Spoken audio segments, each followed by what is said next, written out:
ಆತ್ಮೀಯ ವಿದ್ಯಾರ್ಥಿಗಳೇ, ನಿಮಗೆಲ್ಲರಿಗೂ ಶ್ರೀ ಕಾಮಾಕ್ಷಿ ಟ್ಯುಟೋರಿಯಲ್ಗೆ ಸ್ವಾಗತ. ಇವತ್ತು ನಾವು SLC 2024 ಎಕ್ಸಾಮ್ಗೆ ಸೈನ್ಸ್ ಒಳಗೆ ಅದರೊಳಗೆ ಕೆಮಿಸ್ಟ್ರಿ ಒಳಗೆ ರಸಾಯನಶಾಸ್ತ್ರದೊಳಗೆ ಬರ್ತಕ್ಕಂಥ ಇಂಪಾರ್ಟೆಂಟ್ 2 ಮಾರ್ಕ್ಸಿನ ಕ್ವಶನ್ಸ್ ಎಲ್ಲಾನು ಇವತ್ತಿನ ಕ್ಲಾಸ್ ಒಳಗೆ ನೋಡುವಂತೆ.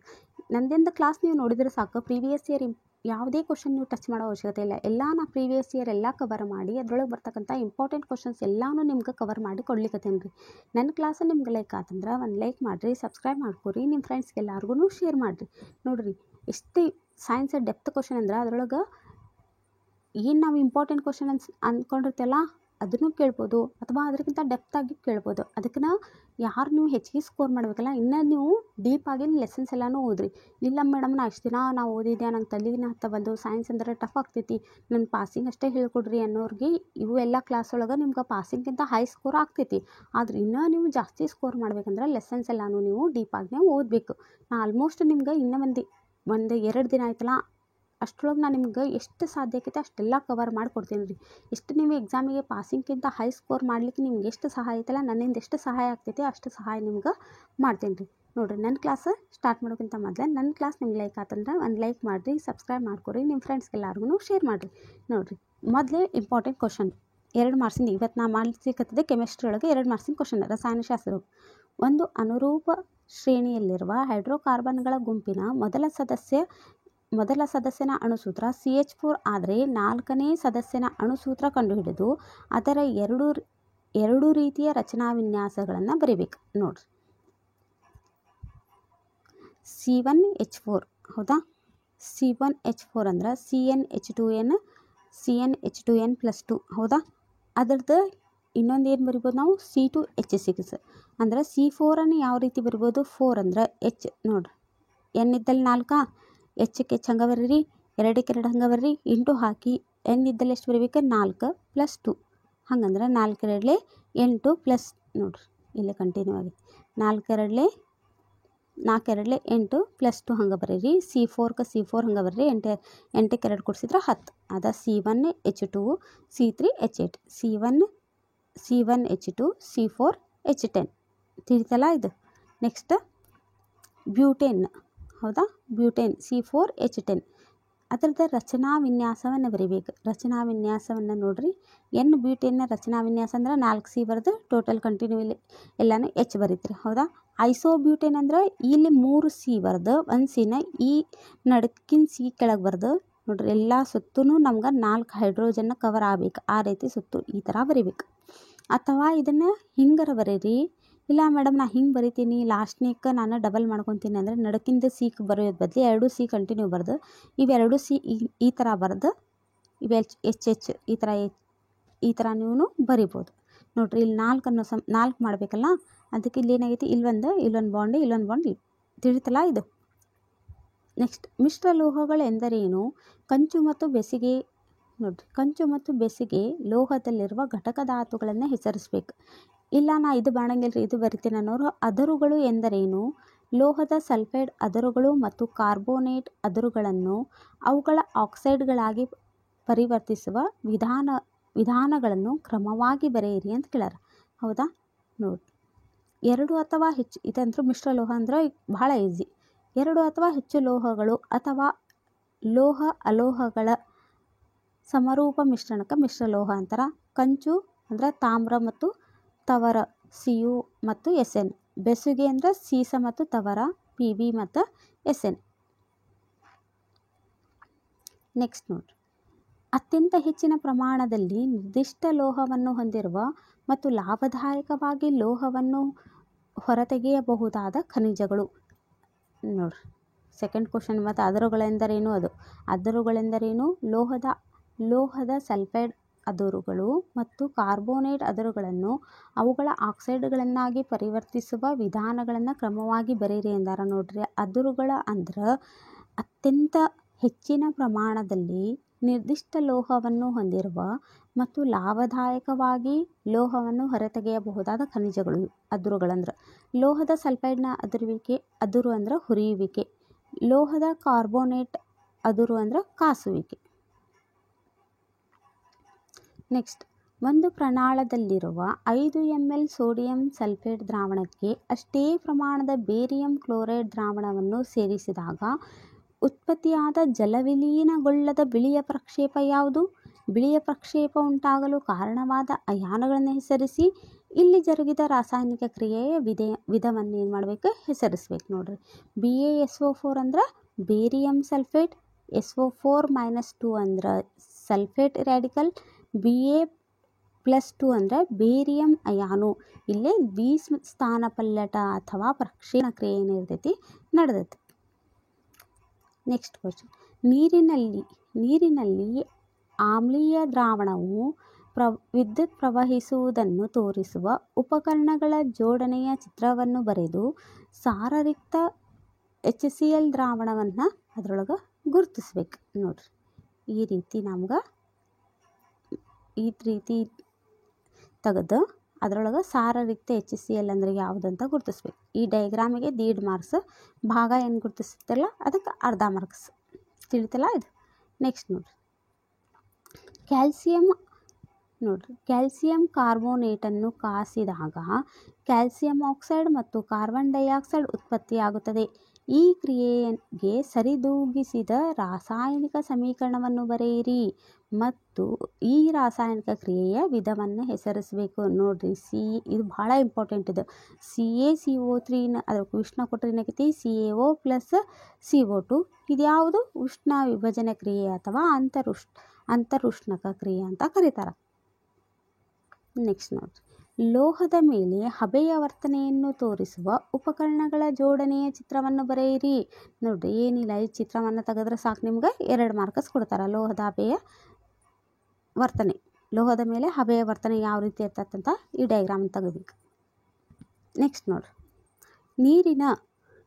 ನೀರಿನ ವಿದ್ಯುತ್ ವಿಭಜನೆಯನ್ನು ತೋರಿಸಲು ಉಪಯೋಗಿಸುವ ಉಪಕರಣಗಳ ಜೋಡಣೆಯ ಚಿತ್ರವನ್ನು ಬರೆಯಿರಿ. ಗ್ರಾಫೈಟ್ ದಂಡವನ್ನು ಅದರೊಳಗೆ ಗುರುತಿಸ್ಬೇಕು. ನೋಡ್ರಿ, ಈ ರೀತಿ ಡಯಾಗ್ರಾಮ್ ತೆಗೆದು ಅದರೊಳಗೆ ಗ್ರಾಫೈಟ್ ದಂಡವನ್ನು ತೋರಿಸಿದ್ರೆ ಇದು 2 ಮಾರ್ಕ್ಸಿನ ಕ್ವಶನ್. ನೆಕ್ಸ್ಟ್ ನೋಡ್ರಿ, ಸೋಡಿಯಂ ಸಲ್ಫೇಟ್ ಮತ್ತು ಬೇರಿಯಂ ಕ್ಲೋರೈಡ್ಗಳ ನಡುವೆ ಜರುಗುವ ರಾಸಾಯನಿಕ ಕ್ರಿಯೆಯನ್ನು ದ್ವಿಸ್ಥಾನಪಲ್ಲಟ ಕ್ರಿಯೆ ಎನ್ನುತ್ತಾರೆ. ಏಕೆ? ಈ ಕ್ರಿಯೆಯನ್ನು ಸರಿದೂಗಿಸುವ ರಾಸಾಯನಿಕ ಸಮೀಕರಣವನ್ನು ಬರೆಯಿರಿ. ಸುಣ್ಣದ ಕಲ್ಲಿನಿಂದ ಅಂದರೆ ಕ್ಯಾಲ್ಸಿಯಂ ಕಾರ್ಬೋನೇಟ್ ಸುಟ್ಟ ಸುಣ್ಣವನ್ನು ಪಡೆಯುವ ರಾಸಾಯನಿಕ ಕ್ರಿಯೆಯ ವಿಧ ಯಾವುದು? ಈ ಕ್ರಿಯೆಗೆ ರಾಸಾಯನಿಕ ಸಮೀಕರಣವನ್ನು ಬರೆಯಿರಿ. ನೋಡ್ರಿ, ಆಲ್ಮೋಸ್ಟ್ ಎಲ್ಲಾನು ಸಿಲೆಬಸ್ ಇದ್ರೊಳಗೆಲ್ಲ ಕ್ವಶನ್ ಆನ್ಸರ್ಸ್ ಒಳಗನೆ ಎಲ್ಲ ಕವರ್ ಆಗ್ಬಿಡ್ತೈತ್ರಿ. ನೋಡ್ರಿ, ಸೋಡಿಯಂ ಸಲ್ಫೇಟ್ ಮತ್ತು ಬೇರಿಯಂ ಕ್ಲೋರೈಡ್ ಪ್ರತಿವರ್ತಕಗಳ ನಡುವೆ ಪರಸ್ಪರ ಅಯಾನು ಏನಾಕೈತಿ? ವಿನಿಮಯ ಆಕೈತಿ. Na2SO4 + BaCl2 gives BaSO4 + 2 NaCl. ಅಥವಾ ವಿಭಜನಾ ಕ್ರಿಯೆ ಅಥವಾ ಉಷ್ಣ ವಿಭಜನಾ ಕ್ರಿಯೆ, ಅಂತರುಷ್ಣಕ ಕ್ರಿಯೆ ನಡೀತೈತಿ. CaCO3 gives CaO + CO2. ನೋಡ್ರಿ, A, B ಮತ್ತು C ದ್ರಾವಣಗಳ pH ಮೌಲ್ಯಗಳು ಕ್ರಮವಾಗಿ 5, 6 ಮತ್ತು 7 ಆಗಿವೆ. ಇವುಗಳಲ್ಲಿ ಅತ್ಯಂತ ಹೆಚ್ಚು ಆಮ್ಲೀಯ ಸ್ವಭಾವವನ್ನು ಹೊಂದಿರುವ ದ್ರಾವಣ ಯಾವುದು? ಏಕೆ? ಇದರೊಳಗೆ ಹೆಚ್ಚಿನ ದ್ರಾವಣ ನೋಡ್ರಿ, ಆಮ್ಲೀಯ ಗುಣವನ್ನು ಹೊಂದಿದ್ದಂದ್ರೆ ಅದು 7ಕ್ಕಿಂತ pH ಬೆಲೆ 7ಕ್ಕಿಂತ ಕಡಿಮೆ ಇರಬೇಕು. 7ಕ್ಕಿಂತ ಕಡಿಮೆ ಅಂದ್ರೆ 6 ಐತಿ, 5 ಐತಿ. ಹಂಗಂದ್ರೆ 5 ಏನಾಗಿರ್ತೈತಿ? ಹೆಚ್ಚು ಆಮ್ಲೀಯ ಗುಣವನ್ನು ಹೊಂದಿರ್ತೈತಿ. ಎದ ಬೆಲೆ ಎಷ್ಟು? 5. ಎದೆಷ್ಟು? 5. ಅದಕ್ಕೆ ಅದು ಎ ಹೆಚ್ಚು ಆಮ್ಲೀಯ ಸ್ವಭಾವವನ್ನು ಹೊಂದೈತಿ. ಯಾಕಂದ್ರೆ ಅದು ಹೆಚ್ಚು H+ ಅಯಾನುಗಳನ್ನು ಹೊಂದಿರ್ತೈತಿ. ನೋಡ್ರಿ, ಎಲ್ಲ ಡಯಾಗ್ರಾಮು ನೋಡ್ಕೊರಿ. ಬರೀ ಏನು ಮಾಡ್ತಾರೆ? ಏನು ಡಯಾಗ್ರಾಮ್ ತೆಗೆದು ಭಾಳ ಚಿತ್ರ ಬರೆಯೋದು ಭಾಳ ಕ್ವಶನ್ ಕೇಳ್ತಾರೆ. ನೋಡ್ರಿ, ಲವಣ ದ್ರಾವಣದ ವಾಹಕತೆಯನ್ನು ಪರೀಕ್ಷಿಸಲು ಉಪಯೋಗಿಸುವ ಉಪಕರಣಗಳ ಜೋಡಣೆಯ ಚಿತ್ರವನ್ನು ಬರೆಯಿರಿ ಮತ್ತು ಗ್ರಾಫೈಟ್ ದಂಡವನ್ನು ಅದರೊಳಗೆ ಏನು ಮಾಡಬೇಕು? ಗುರುತಿಸ್ಬೇಕು. ನಿಮ್ಗೆ ಆಲ್ರೆಡಿ ಗೊತ್ತೈತಿ ಇದು ಗ್ರಾಫೈಟ್ ದಂಡ ಅಂದರೆ ಇದು ಲವಣ ದ್ರಾವಣದ ವಾಹಕತೆಯನ್ನು ಪರೀಕ್ಷಿಸೋದು. ನೆಕ್ಸ್ಟ್ ನೋಡ್ರಿ, ಕಾರಣ ಕೊಡಬೇಕು. ಲೋಹಗಳನ್ನು ಅಡುಗೆ ಪಾತ್ರಗಳ ತಯಾರಿಕೆಯಲ್ಲಿ ಉಪಯೋಗಿಸ್ತಾರೆ. ಯಾಕೆ ಉಪಯೋಗಿಸ್ತಾರೆ? ಕಾರಣ ಕೊಡಬೇಕು. ಸೋಡಿಯಂ ಲೋಹವನ್ನು ಸೀಮೆ ಎಣ್ಣೆಯಲ್ಲಿ ಶೇಖರಿಸಿಡ್ತಾರೆ. ಯಾಕೆ? ನೋಡ್ರಿ,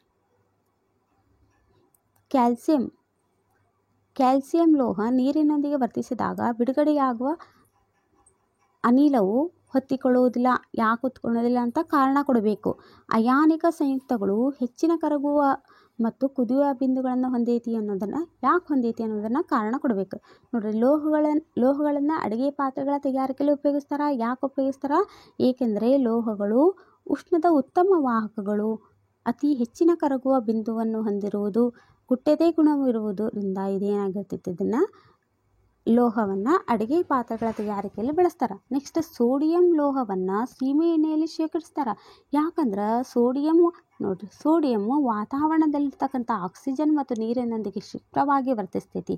ಅದು ವರ್ತಿಸಿ ಎಲ್ಲ ಖಾಲಿಯಾಗಿ ಹೋಗ್ಬಿಡ್ತೈತಿ. ಅದರ ಸಂಬಂಧ ಅದನ್ನು ಏನು ಮಾಡ್ತಾರೆ, ಸೀಮೆ ಎಣ್ಣೆಯೊಂದಿಗೆ ಏನು ಮಾಡ್ತಾರೆ, ಅದು ಸೀಮೆ ಎಣ್ಣೆಯೊಂದಿಗೆ ವರ್ತಿಸಂಗಿಲ್ಲ. ಅದಕ್ಕೆ ಅದನ್ನು ಸೀಮೆ ಎಣ್ಣೆಯೊಳಗೆ ಶೇಖರಿಸಿ ಇಡ್ತಾರೆ.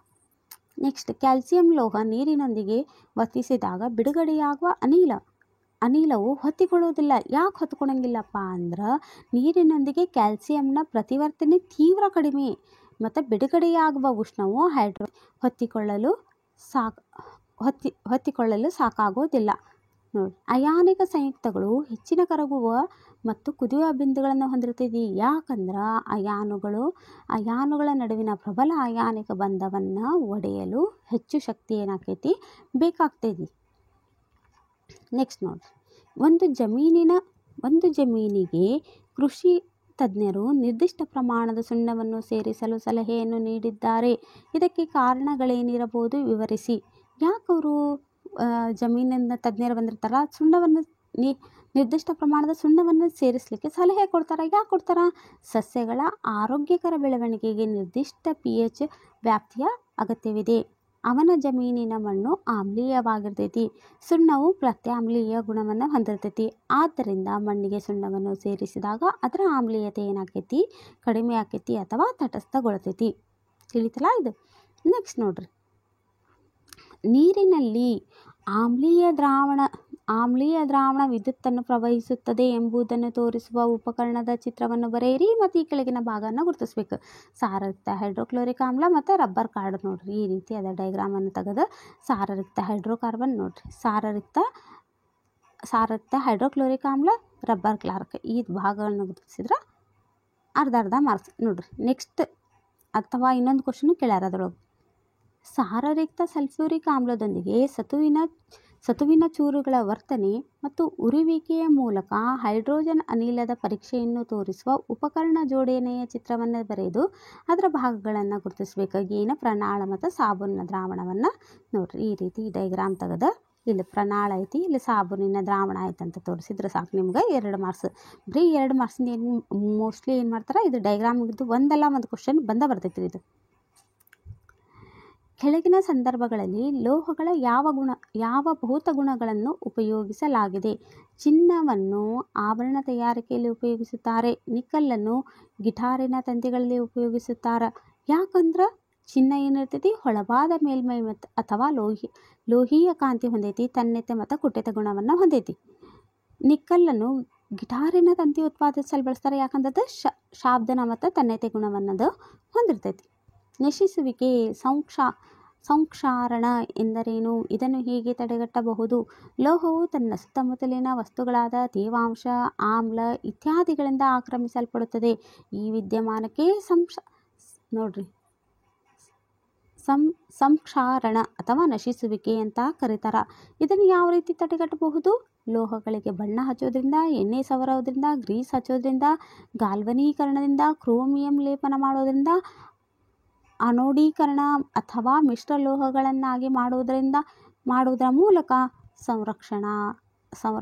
ಸಂಕ್ಷಾರಣವನ್ನು ಅಂದರೆ ನಶಿಸುವುದನ್ನು ತಡೆಗಟ್ಟಬಹುದು. ಯಾವುದಾದ್ರೂ 2 ಬರೆದ್ರೆ ಸಾಕು, ನಿಮ್ಗೆ ಮಾರ್ಕ್ಸ್ ಕೊಡ್ತಾರೆ. ಎಕ್ಸಾಮ್ನಾಗ ಫುಲ್ ಡೀಟೇಲ್ ಬರ್ಕೊಂಡು ಕುಂದ್ರಬೇಡ್ರಿ.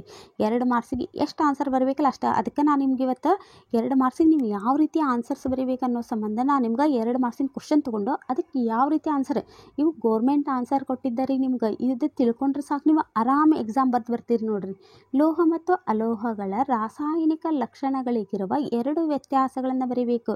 ಲೋಹಗಳ ರಾಸಾಯನಿಕ ಲಕ್ಷಣಗಳು ಮತ್ತು ಅಲೋಹಗಳ ರಾಸಾಯನಿಕ ಲಕ್ಷಣಗಳು. ಲೋಹದ ರಾಸಾಯನಿಕ ಲಕ್ಷಣಗಳು ಏನಿರ್ತೈತಿ, ದುರ್ಬಲ ಆಮ್ಲದೊಂದಿಗೆ ಹೈಡ್ರೋಜನ್ ಅನಿಲವನ್ನು ಏನು ಮಾಡ್ತಿತ್ತು, ಬಿಡುಗಡೆ ಮಾಡ್ತೈತಿ. ಇದು ದುರ್ಬಲ ಆಮ್ಲದೊಂದಿಗೆ ಹೈಡ್ರೋಜನ್ ಅನಿಲವನ್ನು ಬಿಡುಗಡೆಗೊಳಿಸೋದಿಲ್ಲ. ಲೋಹದ ಆಕ್ಸೈಡ್ಗಳು ಪ್ರತ್ಯಾಮ್ಲೀಯವಾಗಿರ್ತಾವೆ, ಅಲೋಹದ ಆಕ್ಸೈಡ್ಗಳು ಏನಾಗಿರ್ತಾವೆ, ಆಮ್ಲೀಯ ಆಗಿರ್ತಾವೆ. ನೆಕ್ಸ್ಟ್ ಬೆಂಜಿನ್ ಮತ್ತು ಪ್ರೊಪೇನ್ನ ರಚನೆಯನ್ನು ಬರಿಬೇಕು ನೋಡ್ರಿ. ರಚನೆ ಬರೆಯೋದು ಇಂಪಾರ್ಟೆಂಟ್. ಇವು ಎಲ್ಲ ಏನೇನು ರಚನೆ ಇದಾವಲ್ಲ ಇವನ್ನೆಲ್ಲ 2 ದಿನ ಕುಂತು ಪರ್ಫೆಕ್ಟ್ ಮಾಡ್ಕೊಂಡ್ಬಿಡ್ರಿ. ರಚನೆ ಎಲ್ಲ ನೀವು ಮಾಡ್ಕೊಂಡ್ರೆ ಸಾಕು, ನಿಮ್ಗೆ 2 ಮಾರ್ಕ್ಸ್ ನಿಮ್ಮ ಕೈಯಾಗಿದ್ದಾಗ. ಬೆಂಜಿನ್ನ ನೋಡ್ರಿ, ಬೆಂಜಿನ್ನ ರಚನಾ ವಿನ್ಯಾಸ ಬರೇನ್ರಿ, ಈ ಥರ ಬರಿಬೇಕು. ಪ್ರೋಪೈನ್ನ ರಚನಾ, ಪ್ರೋಪೈನ್ ಅಂದ್ರೆ ಅಲ್ಲಿ 3 ಬರಿಬೇಕು. ತಿಳಿತಲ್ಲ, ಇವು 2 ಡಬಲ್ ಬಾಂಡ್ ಬರ್ತಾವೆ. ಇದು ತಿಳಿತಲ್ಲ ಇದು ನೋಡ್ರಿ. ನೆಕ್ಸ್ಟ್ ಒಂದು ಆಮ್ಲವು ಲೋಹದ ಕಾರ್ಬೋನೇಟ್ನೊಂದಿಗೆ ವರ್ತಿಸಿದಾಗ ಬಿಡುಗಡೆಯಾಗುವ ಅನಿಲವನ್ನು ಹೆಸರಿಸಿ. ಈ ಅನಿಲವನ್ನು ಸುಣ್ಣದ ತಿಳಿನೀರಿನ ಮೂಲಕ ಹಾಯಿಸಿದಾಗ ಉಂಟಾಗುವ ರಾಸಾಯನಿಕ ಕ್ರಿಯೆಯ ಸಮೀಕರಣವನ್ನು ಬರೆಯಿರಿ. ಈ ಕ್ರಿಯೆಯಲ್ಲಿ ದೊರೆಯುವ ಪ್ರಕ್ಷೇಪಣದ ಬಣ್ಣ ಯಾವುದು? ಅಥವಾ ವೈಜ್ಞಾನಿಕ ಕಾರಣವನ್ನು ಕೊಡಬೇಕು. ಆಮ್ಲವನ್ನು ಸಾರರಿಕ್ತಗೊಳಿಸಿದಾಗ ಆಮ್ಲವನ್ನು ನೀರಿಗೆ ಸೇರಿಸಬೇಕು. ಪ್ಲಾಸ್ಟರ್ ಆಫ್ ಪ್ಯಾರಿಸನ್ನು ತೇವಾಂಶ ನಿರೋಧಕ ಸಂಗ್ರಾಹಕದಲ್ಲಿ ಸಂಗ್ರಹಿಸಿ ಇಡಬೇಕು. ನೋಡ್ರಿ, ಮೊದಲೇದೇನು, ಕಾರ್ಬನ್ ಡೈಆಕ್ಸೈಡ್ CO2 ನೋಡ್ರಿ, CaOH twice plus CO2 gives CaCO3 plus H2O. ಇದು ಬಿಳಿಯ ಪ್ರಕ್ಷೇಪ. ನೋಡ್ರಿ, ಎರಡನೇದೇನಿದು, ಆಮ್ಲವನ್ನು ಸಾರಯುಕ್ತಗೊಳಿಸುವಾಗ ಆಮ್ಲವನ್ನು ನೀರಿಗೆ ಸೇರಿಸಬೇಕು. ಯಾಕಂದ್ರೆ ನೀರನ್ನು ಸಾರೀಕೃತ ಆಮ್ಲಕ್ಕೆ ಸೇರಿಸಿದರೆ ಉತ್ಪತ್ತಿಯಾಗುವ ಉಷ್ಣವು ಮಿಶ್ರಣ ಹೊರಸಿಡಿಯುವಂತೆ ಮಾಡಬಹುದು ಮತ್ತು ಸುಟ್ಟ ಗಾಯಗಳು ಉಂಟಾಗಬಹುದು. ಅತಿಯಾದ ಬಿಸಿಯಾಗುವಿಕೆಯಿಂದ ಗಾಜಿನ ಸಂಗ್ರಾಹಕವು ಏನಾಗ್ಬೋದು, ಒಡೆದು ಹೋಗ್ಬೋದು. ಇವೆರಡರಾಗ ಯಾವ್ದಾರ ಒಂದನ್ನು ಬರೀರಿ. ಇದು ಈಸಿ. ಏನದ, ಅತಿಯಾಗಿ ನಾವು ಬಿಸಿ ಮಾಡೋದ್ರಿಂದ ಏನಕ್ಕಾವು, ಗಾಜಿಂದನ್ನು ಅತಿಯಾಗಿ ಬಿಸಿ ಮಾಡಿದ್ರೆ ಆ ಗಾಜು ಏನಾಕೈತಿ, ಒಡೆದು ಹೋಗ್ಬಿಡ್ತೈತಿ. ನೆಕ್ಸ್ಟ್ ಏನು ಕ್ವಶನ್ ಕೇಳ್ಯಾರ, ಪ್ಲಾಸ್ಟರ್ ಆಫ್ ಪ್ಯಾರಿಸನ್ನು ತೇವಾಂಶ ನಿರೋಧಕ ಸಂಗ್ರಾಹಕದಲ್ಲಿ ಸಂಗ್ರಹಿಸಿ ಇಡಬೇಕು. ಯಾಕಂದ್ರೆ ಇಲ್ಲವಾದರೆ ಅದು ತೇವಾಂಶದೊಂದಿಗೆ ವರ್ತಿಸುತ್ತದೆ ಮತ್ತು ಗಟ್ಟಿಯಾದ ಘನರೂಪದ ಜಿಪ್ಸಮ್ ಆಗಿ ಏನಾಕೈತದ ಬದಲಾವಣೆ ಆಗ್ತೈತಿ. ನೆಕ್ಸ್ಟ್ ನೋಡ್ರಿ, ಅಲ್ಯೂಮಿನಿಯಂ ಸಾರರಿಕ್ತ ಹೈಡ್ರೋಕ್ಲೋರಿಕ್ ಆಮ್ಲ ಜೊತೆ ಪ್ರತಿವರ್ತಿಸುವ ಕ್ರಿಯೆಯ ಸರಿದೂಗಿಸಿದ ರಾಸಾಯನಿಕ ಸಮೀಕರಣವನ್ನು ಬರೆಯಿರಿ. ಒಂದು ಲೋಹವು ಸಾರಯುಕ್ತ ನೈಟ್ರಿಕ್ ಆಮ್ಲದೊಂದಿಗೆ ವರ್ತಿಸಿದಾಗ ಹೈಡ್ರೋಜನ್ ಅನಿಲ ಬಿಡುಗಡೆಯಾಗುವುದಿಲ್ಲ, ಕಾರಣ ಕೊಡಿ. ಅಥವಾ NaCl ಮತ್ತು MgCl2ಗಳ ಉಂಟಾಗುವಿಕೆಯನ್ನು ಇಲೆಕ್ಟ್ರಾನ್ಗಳ ಚುಕ್ಕಿ ವಿನ್ಯಾಸದ ಸಹಾಯದಿಂದ ತೋರಿಸ್ರಿ. ನೋಡ್ರಿ, ಮೊದಲ ಅಲ್ಯೂಮಿನಿಯಂ ಅಂತ ಬರೆಯೋಣ. 2Al plus 6HCl gives 2AlCl3 plus 3H2O. ನೈಟ್ರಿಕ್ ಆಮ್ಲವು ಪ್ರಬಲ ಉತ್ಕರ್ಷಕ. ಇದು ಉತ್ಪತ್ತಿಯಾದ ಹೈಡ್ರೋಜನ್ನನ್ನು ಉತ್ಕರ್ಷಿಸಿ ನೀರನ್ನು ಉತ್ಪತ್ತಿ ಮಾಡುತ್ತದೆ ಮತ್ತು ಸ್ವತಃ ಯಾವುದಾದರೂ ನೈಟ್ರೋಜನ್ ಆಕ್ಸೈಡ್ ಆಗಿ ಅಪಕರ್ಷಣೆ ಹೊಂದುತ್ತದೆ.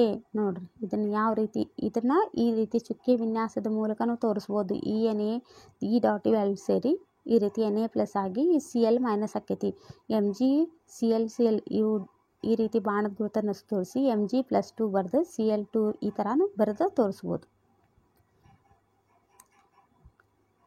ಹೌದಾ, ಇದು ನೋಡಿ, Na ಮತ್ತು MgCl2ಗಳ ಉಂಟಾಗುವಿಕೆಗೆ ಇಲೆಕ್ಟ್ರಾನ್ ಚುಕ್ಕಿ ವಿನ್ಯಾಸ ಅಂದರೆ ಈ ರೀತಿ ಬರಬೇಕು. ಚುಕ್ಕಿ ವಿನ್ಯಾಸದ ರಚನೆ ಈ ರೀತಿ ನೋಡ್ರಿ. ತಿಳಿತಾ? ಚುಕ್ಕಿ ವಿನ್ಯಾಸದ ಕೇಳಿದ್ರೆ ಭಾಳ ಈಸಿ ರೀ. ಇದನ್ನಂತೂ ಯಾರೂ ಬಿಟ್ಟು ಬರಬೇಡ್ರಿ. ಎಷ್ಟು ಈಸಿಯಾಗಿ ಬರ್ಬೋದು ನೋಡ್ರಿ. ಯಾವಾಗೂ Cl ಸುತ್ತು 2 ಅಂತ 4 ಕಡೆನೂ ಬರೀಬೇಕು. ಇದು Clಕ್ಕೂ 2 ಅಂತ 4 ಬರೆದು ಇಲ್ಲಿ Na ಇರ್ತೈತಿ, Na+ ಬರೀರಿ. Mg ಇರ್ತೈತಿ, Mg+2 ಬರ್ರಿ. ಈ ಕಡೆ ಏನಿರ್ತೈತಿ, ಇಲ್ಲಿ ಒಂದು ಕಡಿಮೆ ಇರ್ತೈತಿ. ಇಲ್ಲಿ ಇಷ್ಟು ಸುತ್ತಲೂ 2 ಇರಬೇಕಲ್ಲ, ಇಲ್ಲಿ ಒಂದು ಕಡಿಮೆ ಇರ್ತೈತಿ. ಇಲ್ಲಿ ಸುತ್ತಲೂ 2 ಇಲ್ಲಿ ಒಂದು ಕಡಿಮೆ ಇರ್ತೈತಿ. ಇಲ್ಲಿ ಸುತ್ತಲೂ 2 ಇಲ್ಲಿ ಒಂದು ಕಡಿಮೆ ಇರ್ತೈತಿ. ಇದರಿಂದ ಇಲ್ಲಿ 2 ಚುಕ್ಕಿ ಇರ್ತಲ್ಲ, ಇದೊಂದು ಚುಕ್ಕಿ ತೊಗೊತಾವು. ಇಲ್ಲಿ ಎಣ್ಣೆದೊಳಗೆ ಒಂದು ಚುಕ್ಕಿ ಇರ್ತೈತೆ, ಅದನ್ನು ಈ ರೀತಿ ತೊಗೊತೈತಿ. ಈ ರೀತಿ ಬರಿಬೇಕು. ತಿಳಿತಲ್ಲ ಇದು? ನೋಡ್ರಿ, ಏನೇ ತಿಳಿಲಿಲ್ಲ ಅಂದ್ರೆ ನಿಮ್ಗೆ ಡೌಟ್ ಇದ್ರೆ ಕೇಳ್ರಿ, ನಾನು ನಿಮ್ಗೆ ಇನ್ನೊಮ್ಮೆ ಎಕ್ಸ್ಪ್ಲೇನ್ ಮಾಡ್ತೀನಿ ರೀ.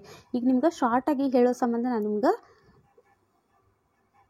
ಇಷ್ಟ ಹೇಳಿಕತ್ತೇನೆ ರೀ. ನೆಕ್ಸ್ಟ್ ಹೈಡ್ರೋಕಾರ್ಬನ್ಗಳಲ್ಲಿ ಆದೇಶನ ಕ್ರಿಯೆಯನ್ನು ಒಂದು ಉದಾಹರಣೆಯೊಂದಿಗೆ ವಿವರಿಸಿ.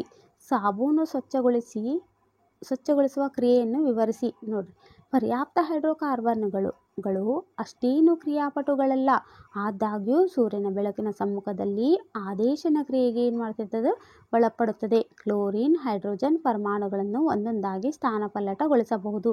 CH4+Cl2 gives CH3Cl+HCl. ನೆಕ್ಸ್ಟ್ ಸಾಬೂನನ್ನು ಸ್ವಚ್ಛಗೊಳಿಸುವ ಕ್ರಿಯೆಯನ್ನು ವಿವರಿಸಬೇಕಲ್ಲ, ಈ ರೀತಿ ನೋಡಿ.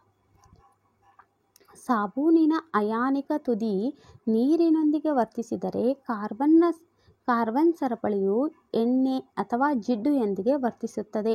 ಹೀಗೆ ಸಾಬೂನಿನ ಅಣುಗಳು ಮಿಸೆಲ್ಗಳೆಂಬ ರಚನೆಗಳನ್ನುಂಟು ಮಾಡುತ್ತವೆ. ಸಾಬೂನಿನ ಅಣುಗಳ ಹೈಡ್ರೋಕಾರ್ಬನ್ ತುದಿಯು ಎಣ್ಣೆಯ ಹನಿಯ ಕಡೆಗೆ ಇರುತ್ತದೆ ಹಾಗೂ ಅಯಾನಿಕ ತುದಿಯು ಹೊರಮುಖವಾಗಿರುತ್ತದೆ. ಇದು ನೀರಿನಲ್ಲಿ ಎಮಲ್ಷನ್ ಅನ್ನು ಉಂಟು ಮಾಡುತ್ತದೆ. ಹೀಗೆ ಸಾಬೂನಿನ ಮಿಸೆಲ್ ನೀರಿನಲ್ಲಿ ಕೊಳೆಯನ್ನು ಕಿತ್ತು ಹೊರತೆಗೆಯಲು ಸಹಾಯ ಮಾಡುತ್ತದೆ ಮತ್ತು ಬಟ್ಟೆಯನ್ನು ಏನು ಮಾಡ್ತೈತಿ, ಸ್ವಚ್ಛಗೊಳಿಸುತ್ತದೆ. ಇಷ್ಟು ಬರೆದ್ರೆ ಸಾಕು, ನಿಮ್ಗೆ 2 ಮಾರ್ಕ್ಸ್ ರೀ. ನೆಕ್ಸ್ಟ್ ನೋಡ್ರಿ, ಪರ್ಯಾಪ್ತ ಮತ್ತು ಅಪರ್ಯಾಪ್ತ ಹೈಡ್ರೋಕಾರ್ಬನ್ಗಳ 2 ನಿರ್ದಿಷ್ಟ ಗುಂಪುಗಳ ಸಾಮಾನ್ಯ ಸೂತ್ರ CnH2n ಆಗಿದೆ. n=3 ಆದಾಗ ಪ್ರತಿಯೊಂದು ಗುಂಪಿನ ಸದಸ್ಯರ ರಚನಾ ಸೂತ್ರವನ್ನು ಬರೀಬೇಕು. ಸೈಕ್ಲೋಪ್ರೋಪೇನ್ ಬರೀರಿ, ಪ್ರೋಪೀನ್ ಬರೀರಿ. ಸೈಕ್ಲೋಪ್ರೋಪೇನ್ ಅಂದ್ರೆ 3 ಕಾರ್ಬನ್ಗಳಿರಬೇಕು. 3 ಏನು ಸುತ್ತಲೂ 2 H ಈ ರೀತಿ ಉಷ್ಟು ಬಾಂಡನ್ನು ಹಾಕ್ರಿ. ನೆಕ್ಸ್ಟ್ ಪ್ರೋಪೀನ್ ಅಂದ್ರೆ ಗೊತ್ತೈತಿ, ಪ್ರೋಪೀನ್ ಬಂದೈತೆ ಅಂದ್ರೆ ಡಬಲ್ ಬಾಂಡ್ ಹಾಕಿ ಈ ರೀತಿ ಬರಿಬೇಕು.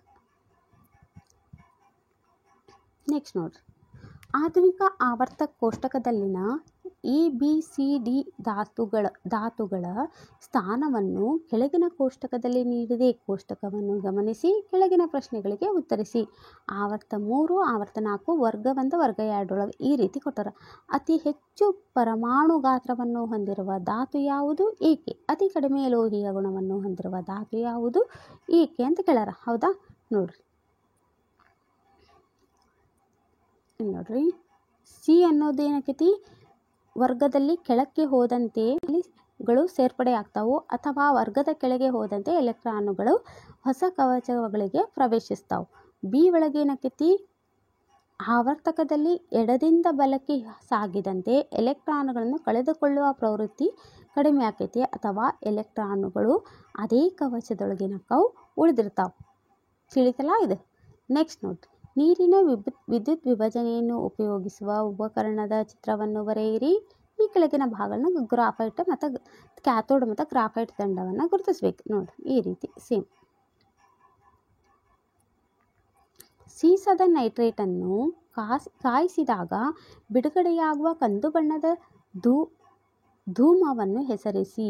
ಈ ಕ್ರಿಯೆಗೆ ಸರಿದೂಗಿಸಿದ ರಾಸಾಯನಿಕ ಸಮೀಕರಣವನ್ನು ಬರೀಬೇಕು. ನೈಟ್ರೋಜನ್ ಡೈಆಕ್ಸೈಡ್ ಅಂದರೆ Na2 2PbNO3 twice gives 2PbO + 4NO2 + O2 ಈ ರೀತಿ ಬರೀಬೇಕು. ನೆಕ್ಸ್ಟ್, ರಚನಾ ಸಮಾಂಗಿಗಳು ಎಂದರೇನು? ಸಮಾಂಗತೆಯನ್ನು ತೋರಿಸುವ ಅಲ್ಕೈನ್ಗಳ ಮೊದಲ ಸದಸ್ಯವನ್ನು ಹೆಸರಿಸಬೇಕು. ಒಂದೇ ಅಣುಸೂತ್ರ ಆದರೆ ವಿಭಿನ್ನ ರಚನೆ ಹೊಂದಿರುವ ಸಂಯುಕ್ತಗಳನ್ನು ರಚನಾ ಸಮಾಂಗಿಗಳೆನ್ನುವರು. ಬ್ಯೂಟೇನ್ ಅಂದರೆ C4H10. ನೆಕ್ಸ್ಟ್, ಇದನ್ನು ಡೈಗ್ರಾಮ್. ಸಾರರಹಿತ ಸಲ್ಫ್ಯೂರಿಕ್ ಆಮ್ಲದೊಂದಿಗೆ ಸತುವಿನ ಚೂರುಗಳ ವರ್ತನೆಯನ್ನು ತೋರಿಸುವ ಮತ್ತು ಉರಿಯುವಿಕೆಯ ಮೂಲಕ ಹೈಡ್ರೋಜನ್ ಅನಿಲದ ಪರೀಕ್ಷೆಯಲ್ಲಿ ಉಪಯೋಗಿಸುವ ಉಪಕರಣದ ಜೋಡಣೆಯ ಚಿತ್ರವನ್ನು ಬರೆಯಿರಿ. ಈ ಕೆಳಗಿನ ಭಾಗಗಳನ್ನು ಗುರುತಿಸಿ. ನೋಡ್ರಿ, ಸಾಬೂನಿನ ದ್ರಾವಣ ಮತ್ತು ನಿರ್ಗಮನಾಳ. ಈ ನಿರ್ಗಮನಾಳ ಮತ್ತು ಸಾಬೂನಿನ ದ್ರಾವಣವನ್ನು 2 ಭಾಗಗಳನ್ನು ಗುರುತಿಸ್ಬೇಕು. ನೆಕ್ಸ್ಟ್ ಮತ್ತೆ ರಿಪೀಟ್ ಆಗ್ತದೆ ಕ್ವಶನ್ಸ್ ರಿಪೀಟ್ ಆಗಿದ್ದು ನೋಡ್ರಿ. ನೀರಿನ ವಿದ್ಯುತ್ ವಿಭಜನೆಯನ್ನು ಉಪಯೋಗಿಸುವ ಉಪಕರಣದ ಚಿತ್ರವನ್ನು ಬರೆಯಿರಿ. ಕೆಳಗಿನ ಭಾಗವನ್ನು ಗ್ರಾಫೈಟ್ ಮತ್ತು ಕ್ಯಾಥೋಡ್ ದಂಡ ಗ್ರಾಫೈಟ್ ಈ ರೀತಿ 2 ಭಾಗವನ್ನು ಗುರುತಿಸ್ಬೇಕು. ನೆಕ್ಸ್ಟ್ ನೋಡ್ರಿ,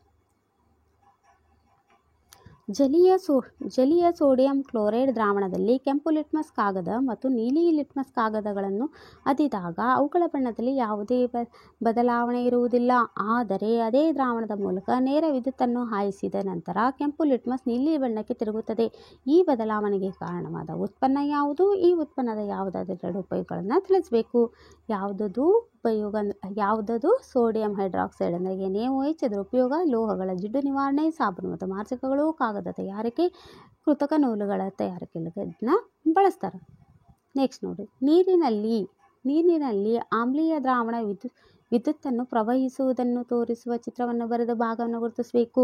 ಸಾರಯುಕ್ತ ಸಲ್ಫ್ಯೂರಿಕ್ ಆಮ್ಲದೊಂದಿಗೆ ಸತುವಿನ ಚೂರುಗಳ ವರ್ತನೆ ಹಾಗೂ ಉರಿಯುವಿಕೆಯ ಮೂಲಕ ಹೈಡ್ರೋಜನ್ ಅನಿಲದ ಪರೀಕ್ಷೆ ಮಾಡುವ ಉಪಕರಣದ ಜೋಡಣೆಯ ಚಿತ್ರವನ್ನು ಬರೆದು ಸತುವಿನ ಚೂರುಗಳನ್ನು ಗುರುತಿಸಬೇಕು. ನೋಡ್ರಿ, ಬರೀ ಡೈಗ್ರಾಮ್ ಭಾಳ ಕ್ಲಿಯರ್. ಇದ್ರೊಳಗೆಲ್ಲ ಇವೆಲ್ಲಾನು ನೋಡ್ಕೊಂಡ್ರೆ ಸಾಕು, ನಿಮ್ಗೆ 2 ಮಾರ್ಕ್ಸ್ ನಿಮ್ಮ ಕೈಯಾಗಿದ್ದಂಗೆ. ನೋಡ್ರಿ, ಅದಕ್ಕೆ ನಾನು ನಿಮ್ಗೆ 1-2-3 ತಾಸು ನೀವು ಡೈಗ್ರಾಮಿಗೆ ಕೊಟ್ಟು ಅದನ್ನೇ ಡೈಗ್ರಾಮ್ ಎಲ್ಲನೂ ಪ್ರಾಕ್ಟೀಸ್ ಮಾಡ್ಕೊಂಬಿಡ್ರಿ. ಯಾವ್ದು ಕೇಳಿದ್ರು ನೀವು ಬರ್ಬೋದು. ನೋಡ್ರಿ, ಇದು ಫಸ್ಟ್ನೇ ಡೈಗ್ರಾಮು, ನೆಕ್ಸ್ಟ್ ಇದು ಸೆಕೆಂಡ್ ಡೈಗ್ರಾಮ್.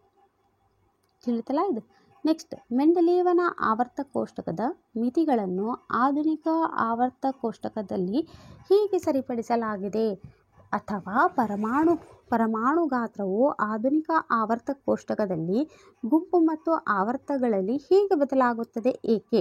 ನೋಡ್ರಿ, ಮೆಂಡೆಲಿಯವನ ಆವರ್ತ ಕೋಷ್ಟಕದಲ್ಲಿ ಧಾತುಗಳನ್ನು ಅವುಗಳ ಪರಮಾಣು ರಾಶಿಯ ಏರಿಕೆ ಕ್ರಮದಲ್ಲಿ ಜೋಡಿಸಿದ್ದರಿಂದಾಗಿ ಒಂದೇ ರೀತಿಯ ಗುಣಗಳುಳ್ಳ ಧಾತುಗಳನ್ನು ಒಟ್ಟಿಗೆ ಗುಂಪುಗೂಡಿಸಲು ಅನುಕ್ರಮ ಜೋಡಣೆಯನ್ನು ಬದಲಾಯಿಸಲಾಯಿತು. ಕೋಬಾಲ್ಟನ್ನು ನಿಕ್ಕಲ್ಗಿಂತ ಮೊದಲೇ ಇಡಲಾಗಿದೆ.